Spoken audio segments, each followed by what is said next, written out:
Hey YouTubers, and welcome back to my YouTube channel Master That English, where we understand, analyze and interpret the important texts and concepts that may be part of your English curriculum. Our topic for today, we will interpret the line 1 to 34 from the poem Mac Flecknoe by the pioneer writer of the Restoration Age, John Dryden. So get your pens and notepads ready, 'cause here we go. Before we begin with the analysis of the text, let us know some facts about John Dryden. So how was John Dryden in the initial half of his career? Well, he can be called as an adaptive poet, who by his adaptive nature was able to meet all the requirements of his time. I can write for anybody. You know what I mean. Indeed, Dryden wrote a eulogy on the death of Oliver Cromwell titled Heroic Stanzas. Yet another work of his was dedicated to the return of Charles II from France. This work was titled Astrea Redux. This adaptive nature had made the critic Dr. Johnson also comment on Dryden by saying, If he changed with the nation. So, what was the popular form of genre in the Restoration Age? Well, without a doubt, it was comedy. The genre got a new dimension in the political sphere, where comedy was used to create a war of words. Dryden had written his work Mac Flecknoe in retaliation to Thomas Shadwell's The Medal of John Bass. Moving on to our next question. So, what was the popular poetic style prevalent in Dryden's time? It was the heroic couplet. A heroic couplet comprises of 2 lines. So, it is all about mastery over expression. For after all, the objective is less is more. Now, what was the cause of the political turmoil during Dryden's time? It was the conflict between the Tories and the Whigs. Now, who were Tories and Whigs? The Tories and Whigs were 2 political parties in the 18th century England, where the Tories supported the beliefs of the Stuart king Charles II. The Whigs demanded that the successor of Charles II should be a Protestant, as Charles II had no legal heir. So the next probable king had to be his brother James II, who was a Catholic. As a result of this conflict, the exclusion bills were passed by the Whigs thrice, according to which the successor of Charles II could never be James II, as desired by Charles II himself. This bill was rejected every time by Charles II. Now, coming to the poem Mac Flecknoe. Why has Dryden ridiculed his rival poet Flecknoe? He has done this because Flecknoe was dead, and according to Dryden, he lacked creativity and innovation. So, what was the significance of the title Mac Flecknoe? The word Mac Flecknoe is translated as son of Flecknoe. But there's another question in my head somewhere. That is, why does Dryden choose Flecknoe as the predecessor of Thomas Shadwell? This is because Dryden wanted to break the disillusionment of Thomas Shadwell, who believed himself to be the true disciple of Ben Jonson in the creative realm. Ben Jonson was a comic writer of the Elizabethan age, and Shadwell considered himself to be a disciple of Ben Jonson.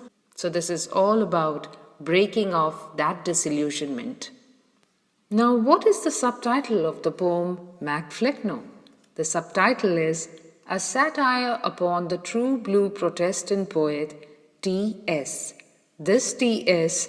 is Thomas Shadwell, who represents the belief of the Whigs, that is, the desire that a Protestant should reign the kingdom after Charles II. Now let us look into the first two lines of this poem, where we notice the two universal forces will show their supremacy over the mortal race. What are these two universal forces? The first universal force is time, that controls the lifespan of mortal beings, and even the power and glory of the monarch cannot check the effects of time. That is the reason why the first universal force represented in the line is the force of time. All human beings are subject to decay, and when fate summons, monarchs must obey. The second universal force referred to is fate, or Lady Fortune, as it was called during the Elizabethan age. This force controls the acts of humanity by twists and turns. So now, what is the technique of a mock heroic satire? The first step involved includes the description of the external traits of an individual who has been compared to the superior individuals in order to create a contrast. So the similarity is visible in the line, "This Flecknoe like Augustus young." Here, both the rulers, that is Augustus, the Roman emperor, and Flecknoe, the emperor of the world of literature, have both had a long reign. However, the difference lies in the second step, where the internal traits are ridiculed to represent the inferior persona of the individual. So in this way, we notice that the main aspect of satire in a mock heroic poem are the internal traits of an individual, which are referred to as lampoon. So the target of ridicule is the individual's shortcomings. Where the Roman Emperor Augustus was a symbol of progress and prosperity in the world, during his reign, literature has flourished primarily due to the contributions of stalwarts like Virgil, Horace, and Ovid. In contrast, there is no progress for civilization during the time of writers like Flecknoe, as the quality of literature only deteriorated due to their contribution. In this way, wherein the classical epics focus on the strength and valor of the warrior, in mock epics, focus is on the timid and incompetent negative traits of the hero. Now, what is the concern for the foolish king? The foolish king here, that is Flecknoe, is only concerned about the next heir to the throne, primarily to promote the legacy of foolishness for the coming generations, as the true representative of Flecknoe will have the potential to fight with rival parties that have sensible thoughts and belief. The second concern was to have a successor with similar ideological beliefs, a true mirror image of foolish Flecknoe. Mirror, mirror on the wall, who is as foolish as me? Ta-da-da-da-da-da. Shh. We all know that the shish here is a reference to Thomas Shadwell. But what is interesting to understand here is that Dryden is using the technique of gentle satire by hinting at the individuals with the initial alphabets of Shadwell's name. So he's not really trying to be very harsh or very indecent in his approach of ridicule. Now, what are the identical qualities that Flecknoe and Shish, that is Shadwell, share in common with each other? Number 1. Shadwell, like Flecknoe, lacks creative spark and inspiration since his youth. So that is the reason why he has no creative talent to write innovative ideas, to set about a new trend. And that's the reason why he's definitely a complete copy of Flecknoe. Number 2. Never deviates into sense. Shadwell, like Flecknoe, lacks a logical bent of mind, and that is the reason why he lacks the ability to logically justify things and arrive at logical solutions for social causes. But how does Flecknoe reiterate the incompetence of Shadwell? Very easy. He compares Shadwell to other mediocre writers who sometimes show productive outcomes in their work. But Shadwell never deviates into sense. That is the reason why Dryden emphasizes by saying, Shush genuine night admits no ray. Here night is a metonym for ignorance. So, what literary devices are used to represent Shadwell's stagnant state of mind? The first is a metaphor. His rising fogs prevails upon the day. Here, day represents the productive hours of a poet that are wasted due to the lack of clarity in his thoughts. On the other hand, in the next line, the word oak is symbolic of power. So Dryden has used the simile thoughtless as majestic oaks. This simile has been used to highlight the inconsiderate and selfish nature of Shadwell, who is basking in the sun without any consideration or regard for his public. Just like the inconsiderate oak tree that stands tall, cutting the sunlight for all the smaller plants and foliage growing underneath it.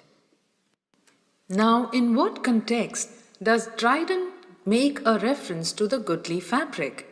In the sentence, his goodly fabric fills the eye, Dryden is drawing attention to the fact that Shadwell's only concern is the pomp and show and the flamboyant lifestyle that is associated with aristocracy. So, who are the contemporary poets that Dryden has compared Shadwell to, and why?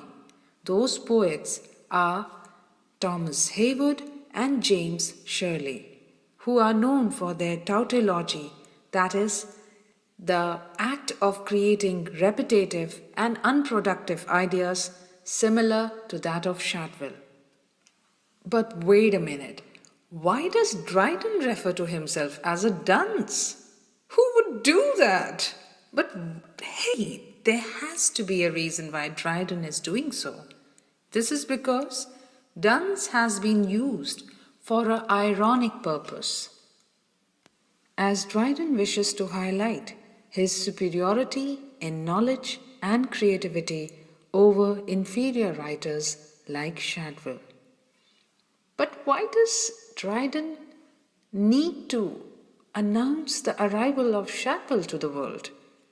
This is because Dryden wishes to forewarn the society about the foolish characteristics of Shadwell so that they are not befooled by him. So, how ultimately is Shadwell's arrival announced? Shadwell's arrival has been announced by the coarse fabric in which he is attired. The coarse fabric is an indirect reference to his coarse expression. Also, he makes a direct reference to the county town of Norfolk, the town where Shadwell hailed from. This is how comedy is able to critique the flaw in human characters through the mock heroic poem Mac Flecknoe. This is fantastic. People use comic strip these days. Absolutely terrific. This is the reason why Dr. Johnson had appreciated Dryden's refined expressions in the words, He founded a brick and left it a language.